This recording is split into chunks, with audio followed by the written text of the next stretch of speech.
오늘은 주신 말씀 역대기하 36장 19절에서 21절 말씀을 갖고 세상은 멈춰도 은혜는 멈추지 않는다 하는 제목으로 하나님의 말씀을 전하도록 하겠습니다.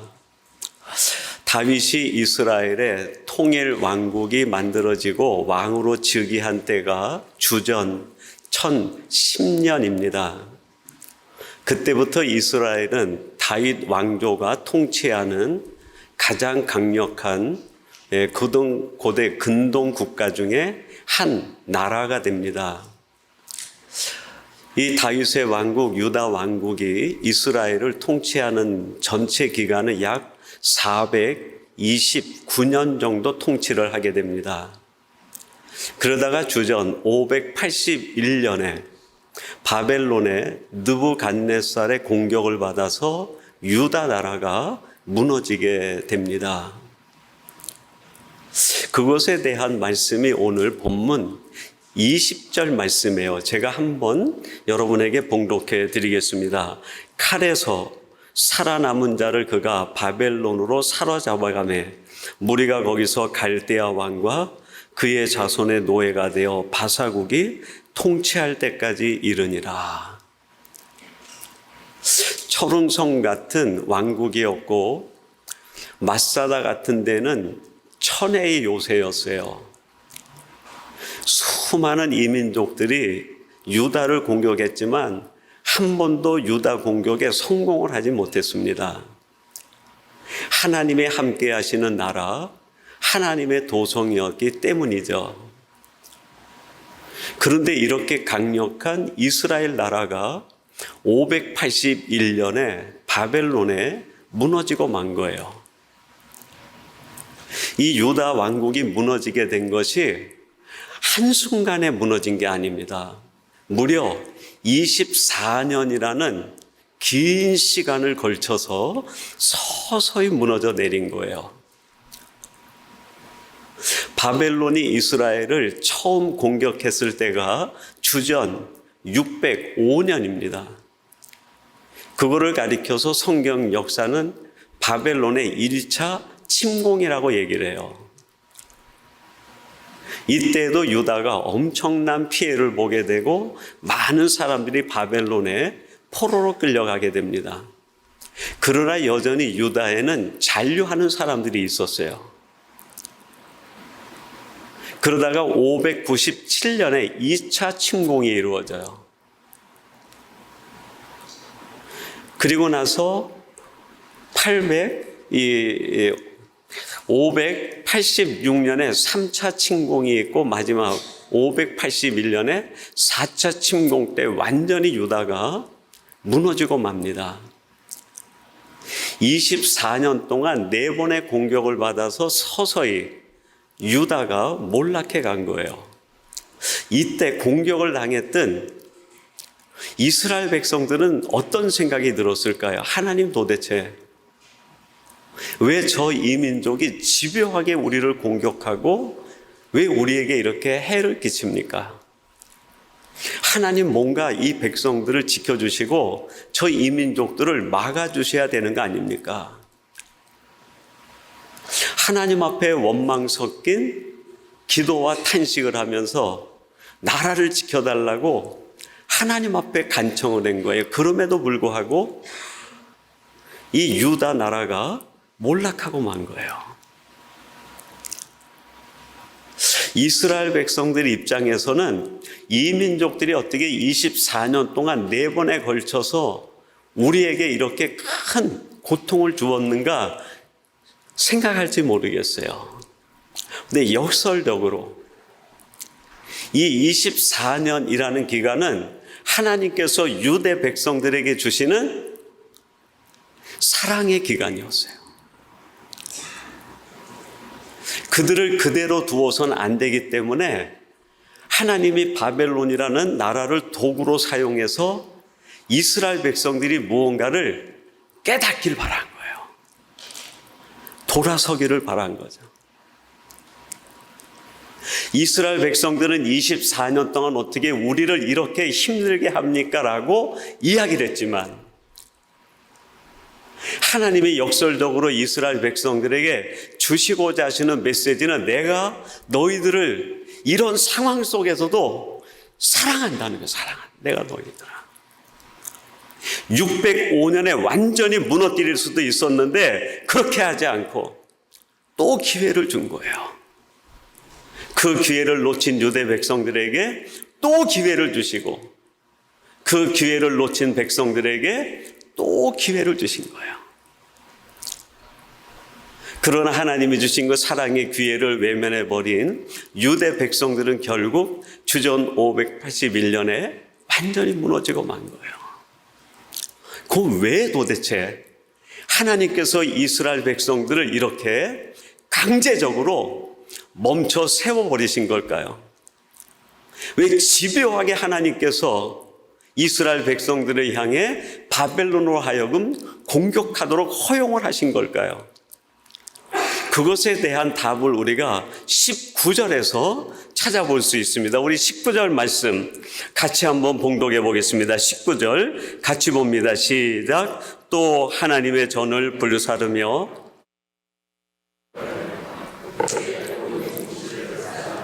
그들의 모든 귀한 그릇들을 부수고 아멘.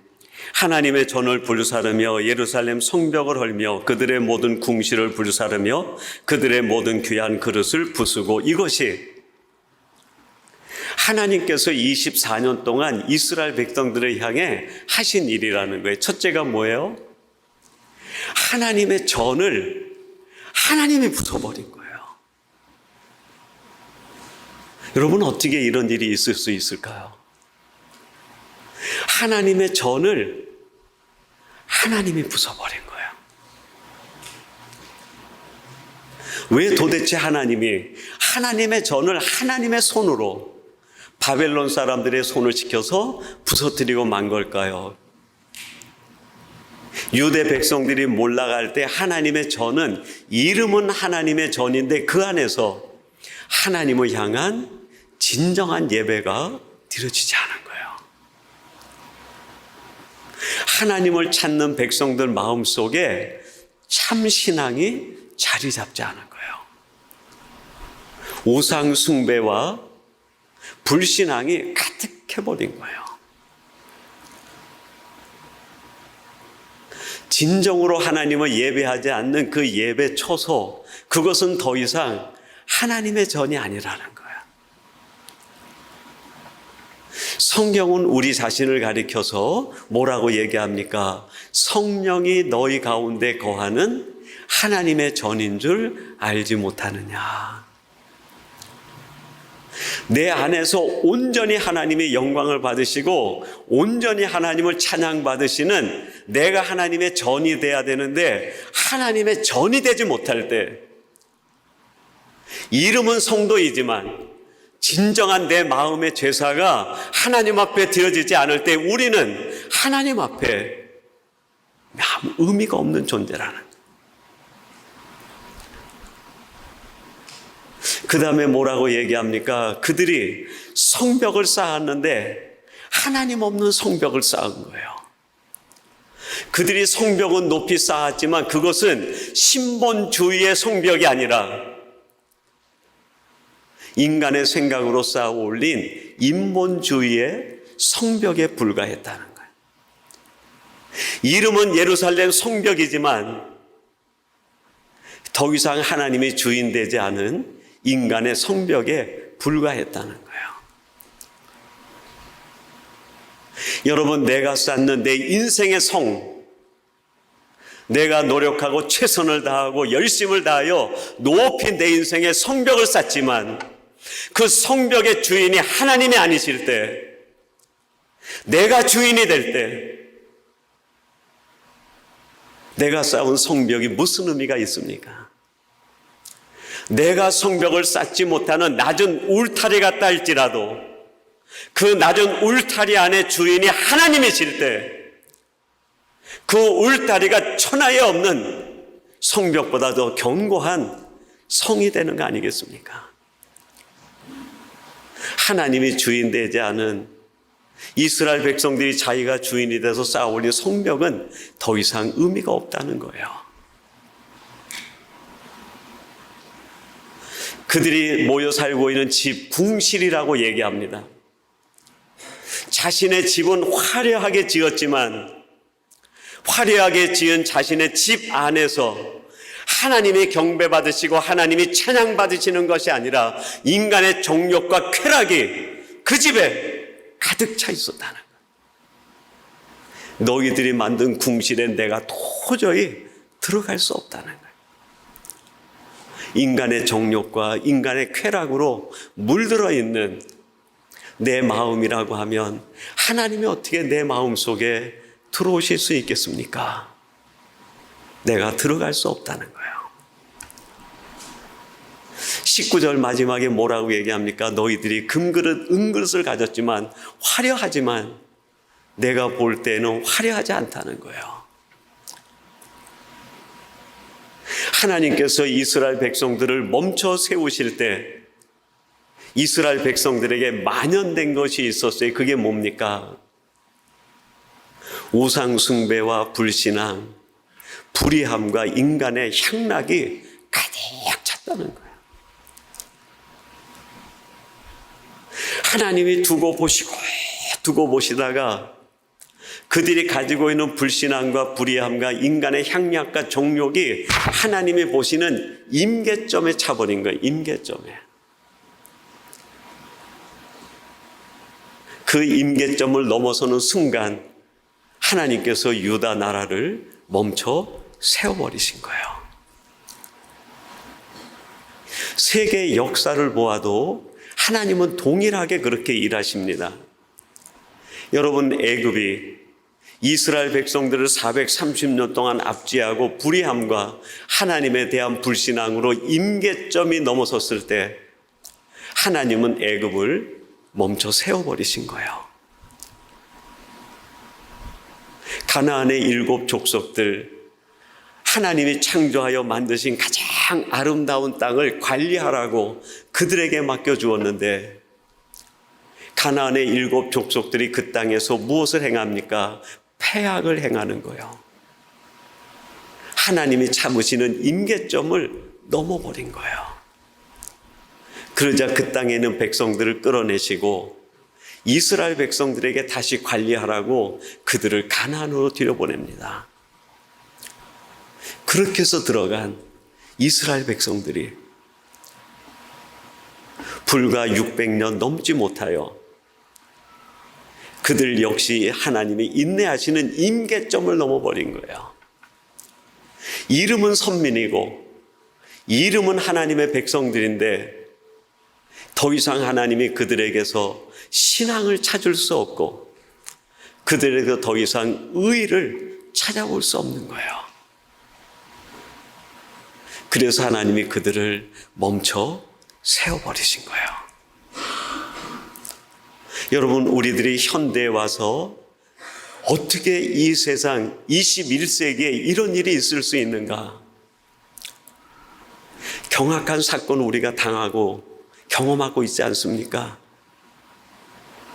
2019년 말부터 20년 초에 지구촌 한 곳에서 발발했던 코비드-19, 코로나19로 인하여 전 세계가 한순간에 셧다운 되어버린 거예요.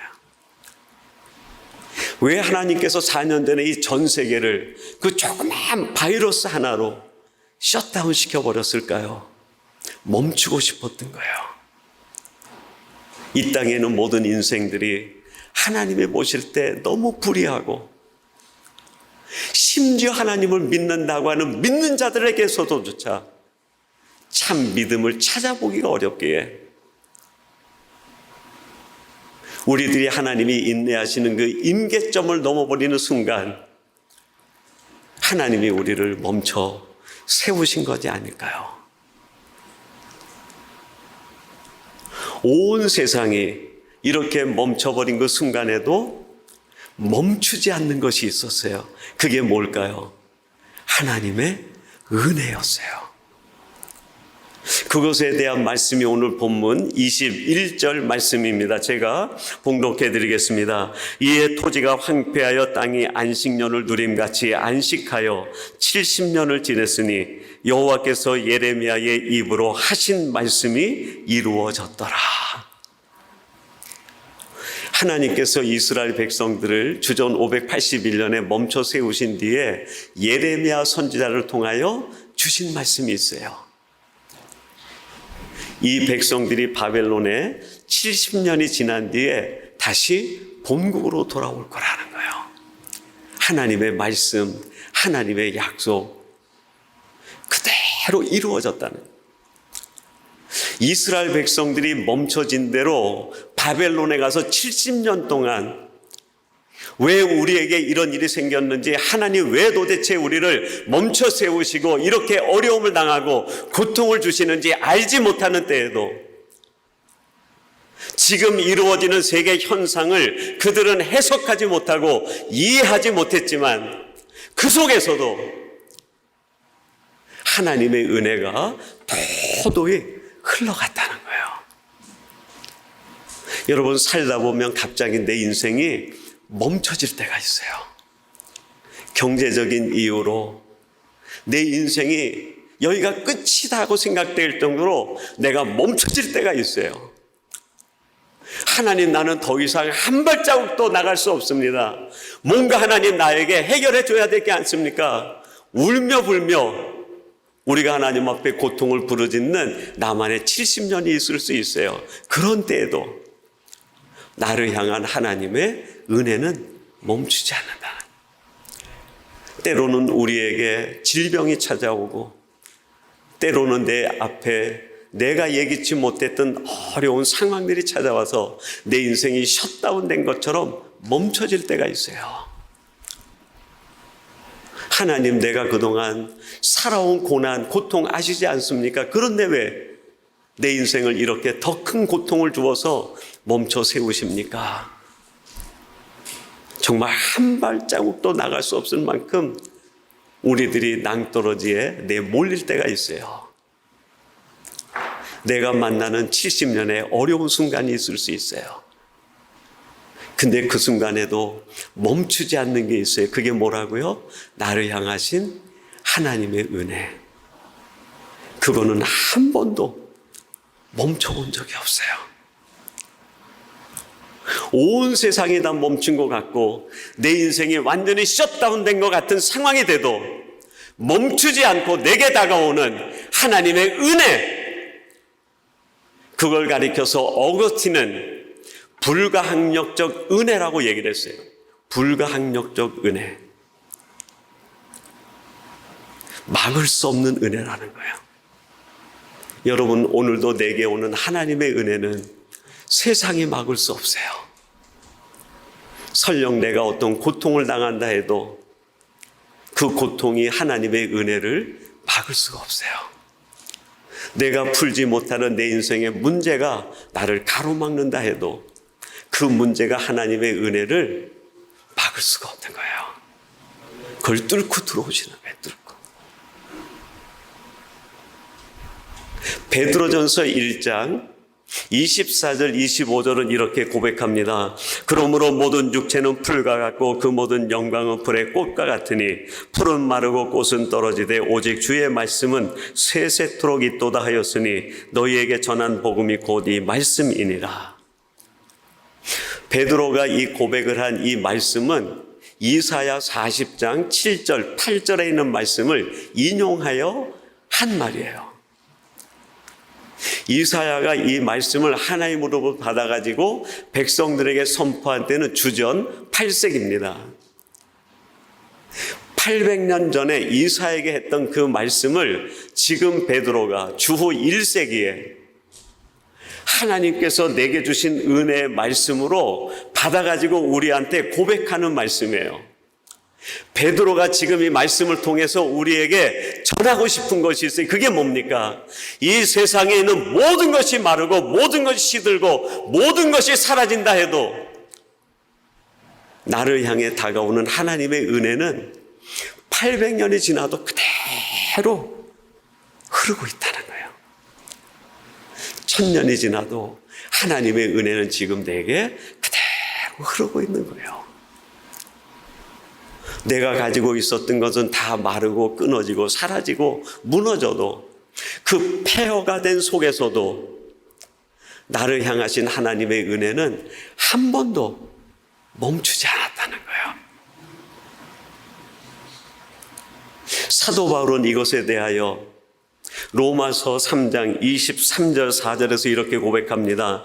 모든 사람이 죄를 범하였음에 하나님의 영광에 이르지 못하더니 그리스도 예수 안에 있는 속량으로 말미암아 하나님의 은혜로 값없이 의롭다 하심을 얻은 자 되었느니라. 사도 바울이 다메섹에서 그 빛 가운데 주님을 만난 뒤에 바울이 깨달은 게 있어요. 그게 뭘까요? 하나님의 은혜가 나 같은 자에게도 강력하게 임했다는. 다메섹의 빛 가운데 주님을 만나기 전에는 자기가 가장 의로운 사람인 줄 알았어요. 자기가 가장 하나님 볼 때 바른 사람인 줄 알았어요. 근데 하나님을 만나고 나니까 자신이 죄인 중에 괴수라는 거예요.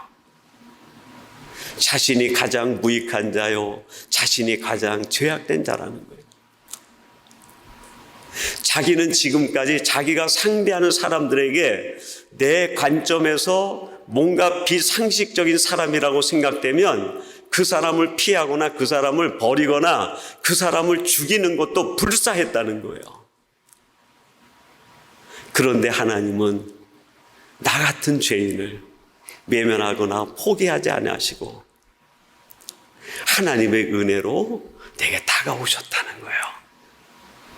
나 같은 자에게 하나님의 은혜로 다가오셨듯 지금도 하나님은 이 땅에는 모든 인생들을 향해 한 번도 이 은혜의 흐름을 멈추신 적이 없다는 거예요. 여러분, 내가 지금 살아있는 이유가 뭘까요? 내가 지금 이렇게 건강하게 살 수 있는 까닭이 뭘까요? 그래요. 나 같은 자에게도 하나님의 은혜가 계속 수혈됐기 때문이에요. 그 은혜가 나를 살린 거예요. 우리들이 잘 알고 있는 이어령 교수님이 있습니다. 그분이 지성에서 영성으로라는 자기 신앙의 간증, 고백을 책으로 썼는데 그 내용 중에 이런 내용이 하나 있어요. 그분이 일본의 자기 연구소에 있는데 그 연구소가 조그만 독방 같은 조그만 방인데 자기가 나올 때 문 잠그고 나오면 불을 끄고 나오는 거예요. 그리고 밖에서 일 보다가 저녁에 들어가서 열쇠를 열고 집에 들어가면 캄캄한 거예요. 들어가서 벽을 더듬더듬 해가지고 스위치를 딱 켜는 순간에 그 조그만 방 안이 빛으로 가득해지는 거예요. 빛으로.